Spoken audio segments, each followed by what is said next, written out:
A few years ago, I got one of those spam emails. And it managed to get through my spam filter. I'm not quite sure how, but it's turned up in my inbox, and it was from a guy called Solomon Odonka. I know. It went like this. It said, hello, James Veitch. I have an interesting business proposal I want to share with you, Solomon. Now, my hand was kind of hovering on the delete button. Right? As you are, I was looking at my phone. I thought, I could just delete this. Or I could do what I think we've all always wanted to do. And I said, Solomon, your email intrigues me.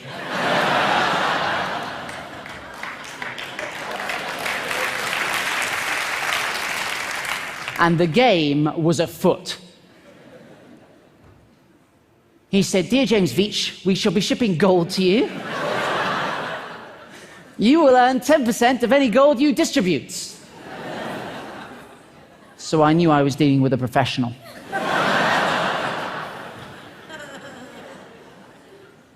I said, how much is it worth? He said, we will start with a smaller quantity. I was like, ah. And then he said, of 25 kilograms. The worth should be about 2.5 million. I said, Solomon, if we're going to do it, let's go big.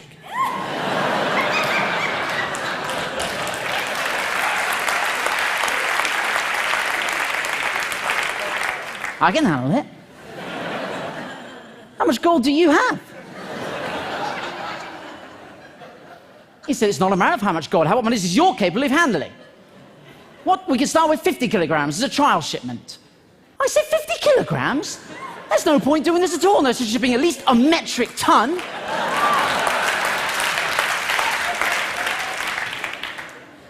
So what do you do for a living? I said, I'm a hedge fund executive bank manager.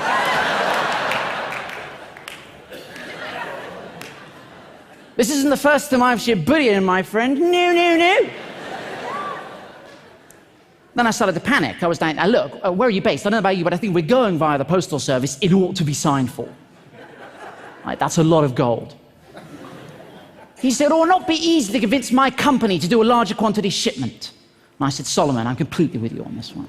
I'm putting together a visual for you to take into the board meeting. Hold tight.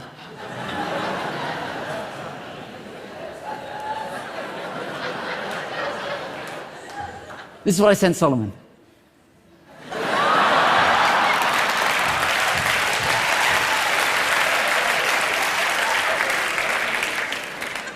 I don't know if we have any statisticians in the house, but there's definitely something going on.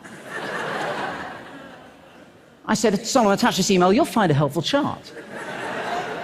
I've had one of my assistants run the numbers. We need to be shipping as much gold as possible. There's always a moment where they try to tug at your heartstrings, and this was it for Solomon. He said, I will be so much happy if the deal goes well, because I'm going to get a very good commission as well.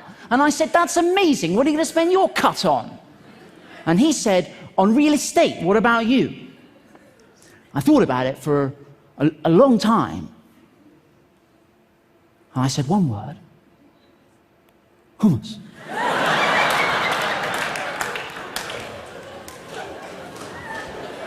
It's going places. I was in Sainsbury's the other day, and there are like 30 different varieties. Also, you can cut up carrots, and you can dip them. Have you ever done that? Solomon! He said, I have to go to bed now.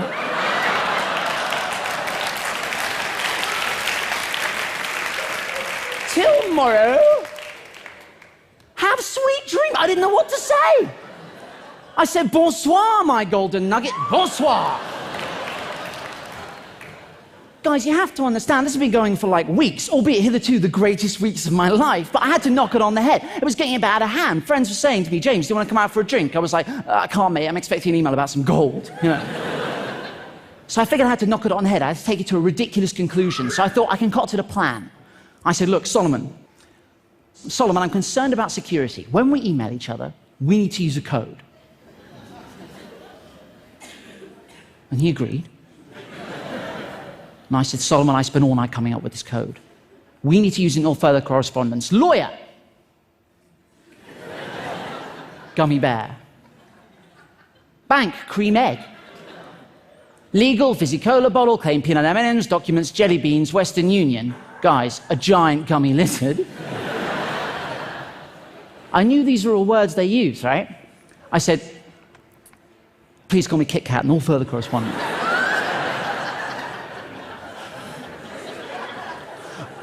I didn't hear back. I thought, I've gone too far. I've gone too far. So I had to backpedal a little bit. I said, look, Solomon, is the deal still on? Kit Kat. Because you have to be consistent. Then I did get an email back from him. He said, the business is on, I'm trying, blah, blah, blah, blah, blah. I said, dude, you have to use the code. What followed is the greatest email I've ever received. I'm not joking. This is what turned up in my inbox. This was a good day. The business is on. And I'm trying to raise the balance for the gummy bear.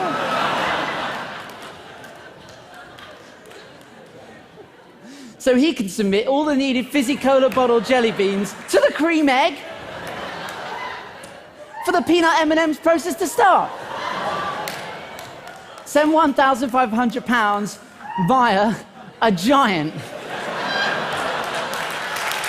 gummy lizard.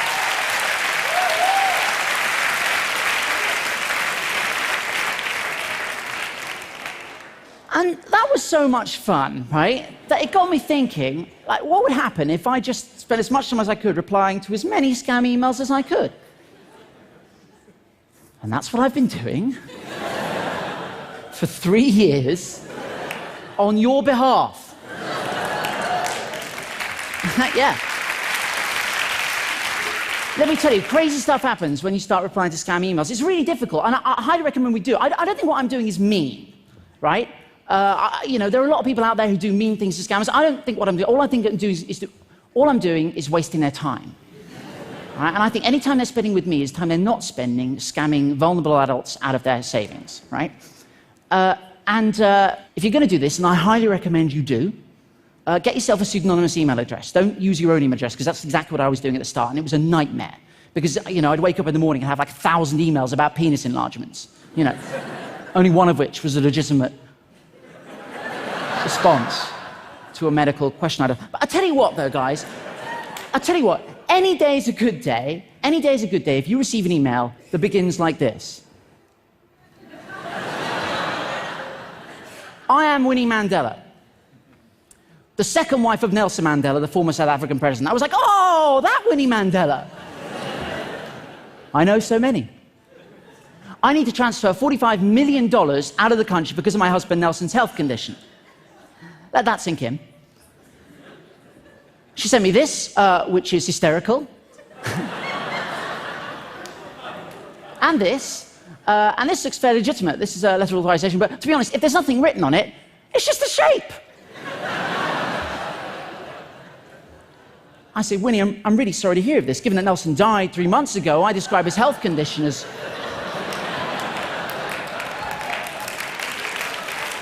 That's the worst health condition you can have, not being alive. She said, kindly comply with my banker's instructions. One love. I said, of course, no woman, no cry.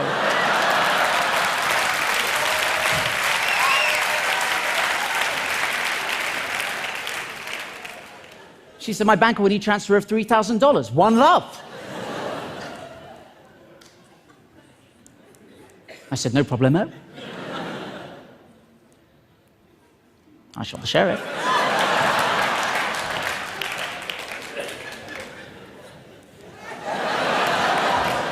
Thank you.